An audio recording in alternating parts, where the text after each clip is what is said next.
Much attention you're paying today, later today, when China as well as Japan both come out with FX reserve numbers to get a sense of just how much they are spending, right, to try and keep things in check and their currencies from falling even further. This is interesting because the move by the Bank of Japan a couple of weeks ago was a bit of an alarm bell in the sense that some major economies may be after some form of currency management after all.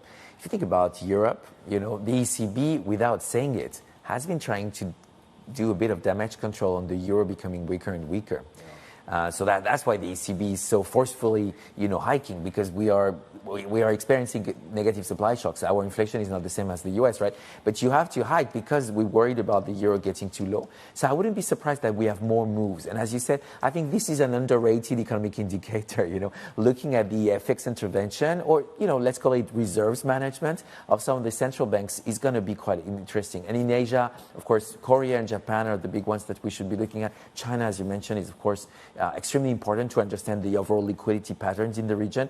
And I think in some of the BRICS countries, because of this de-dollarization fear, people need to look very specifically on how much of treasury bonds they hold. Because right now, why is the dollar so strong? Because it's a safe haven. Because there is a fear of global recession. Because the Fed is tightening very strongly. So a lot of money is going to the dollar. Is that a pattern that can hold as long as we have these fears about de-dollarization in the emerging world? I'm not sure.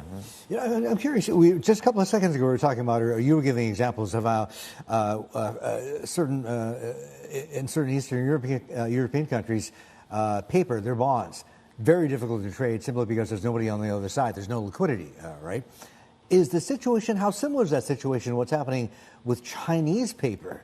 Because when we talk about high yield, EM high yield, we are talking about Chinese bonds, yes? Whether it's offshore or on. Yeah, I mean, China represents, 40% of some of the emerging market indices. So, of course, this is, the equity markets in China have been down. I mean, the Hang Seng Index is at its lowest, for I don't know how long. So on the bond market, it's I think international investors are turning a blind eye on the risk of heightened China, U.S.-China rivalry ahead of the plenum, the Congress on one end and the midterm on the other.